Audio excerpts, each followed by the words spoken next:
తెలుగు తేజస్సు వీక్షించే ఛానల్లోకి స్వాగతం సుస్వాగతం. మిత్రులారా, వర్ణమాల గురించి నేర్చుకుందాం.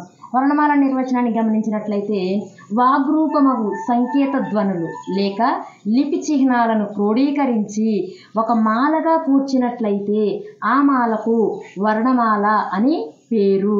అంటే వాగ్రూపంలో ఉన్న మాటల రూపంలో ఉన్నటువంటి సంకేత ధ్వనులను మనం ఒక మాలగా కూర్చినట్లయితే ఆ మాలకే వర్ణమాల అని పేరు.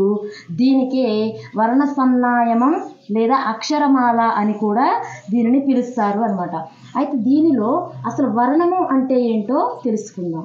వర్ణం అంటే ఏంటంటే ఒకసారి పలుకుటకు వీలైన ధ్వని, దీనినే వర్ణం అని అంటారు. ఒకసారి పలుకుటకు వీలైన ధ్వని. వాటికి ఉదాహరణ ఏమి చెప్పొచ్చు అంటే అచ్చులు, పొల్లు హల్లులు. పొల్లు హల్లు అంటే ఏంటంటే అచ్చు లేకోకుండా ఉన్నటువంటి ఈ హల్లులు ఉన్నాయి చూసారా, వీటినే పొల్లు హల్లులు అంటారు. అచ్చు లేకుండా ఉన్నటువంటి ఈ హల్లులను పొల్లు హల్లులు అంటారు. మరియు అచ్చులు, ఈ రెండింటిని కలిపి వర్ణం అంటారు. ఈ వర్ణాల ద్వారా ఏర్పడేయే అక్షరాలు. అక్షరం అంటే ఏంటంటే క్షరం కానిది, నాశనం లేనిది అని అర్థం వస్తుంది.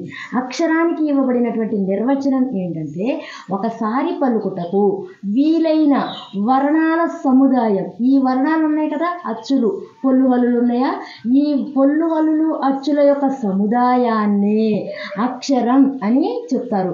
దాని ఉదాహరణ ద్వారా చూద్దాం. ఇక్కడ ఈ వర్ణాల యొక్క సముదాయం ఏముందో చూద్దాం.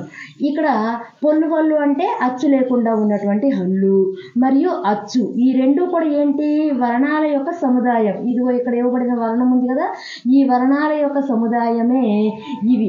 వీటి ద్వారా ఏర్పడినటువంటి అక్షరమే ఇదిగో ఈ యొక్క ధ్వని సంకేతం మా అనబడే అక్షరం. ఈ విధంగా వర్ణ సముదాయం ద్వారా ఏర్పడింది. ఇంకొక విషయాన్ని మనం ఇక్కడ గమనించినట్లయితే ఇక్కడ చి అనబడేటటువంటి ఈ అక్షరం ఏ వర్ణాల సముదాయంతో ఏర్పడింది, హెచ్ ప్లస్ ఈ. ఈ రెండు కూడా వర్ణాల యొక్క సముదాయాలే. ఈ రెండు వర్ణాలలో ఉండేటటువంటి ఈ సంకేతాలు, వీటి ద్వారా చి అనబడేటటువంటి ఈ అక్షరం ఏర్పడింది. మరొక ఉదాహరణను మనం గమనించినట్లయితే ఇక్కడ స్త్రీ అనేటటువంటి అక్షరం ఉంది. ఇది ఏ వర్ణాల సముదాయంతో ఏర్పడింది, ఇస్, ఇత్, ఇర్, ఈ అనే అచ్చు. వీటి ద్వారా ఈ స్త్రీ అనబడేటటువంటి అక్షరం ఏర్పడింది. స్త్రీ అనే అక్షరంలో ఎన్ని వర్ణాలు ఉన్నాయి అని మనకి ప్రశ్న అడిగినట్లయితే 4 వర్ణాలు ఉన్నాయి అనేది మనం గమనించవలసిన విషయం. ఇక్కడ ఇవ్వబడిన పదం లేదా పేరు రమ అనేటటువంటి ఈ పేరును మనం గమనిస్తే దీనిలో ఎన్ని వర్ణాలు, ఏ వర్ణాల సముదాయంతో రమ అనేటటువంటి ఈ పదం ఏర్పడింది అంటే ఇర్ ప్లస్ ఆ, ప్లస్ ఆ ఈజ్ ఈక్వల్ టు రమ అనేటటువంటి ఈ పదం ఏర్పడింది. అంటే వర్ణాల సముదాయంతో ఏర్పడేవే అక్షరాలు, అక్షరాల సముదాయంతో ఏర్పడేయే పదాలు. వర్ణమాలలో ఉన్నటువంటి ఈ యొక్క ప్రధానమైనటువంటి అంశాన్ని నేర్చుకుని ఉన్నాం. తర్వాత వీడియోలో మరికొన్ని విషయాలు నేర్చుకున్నాం. ధన్యవాదాలు.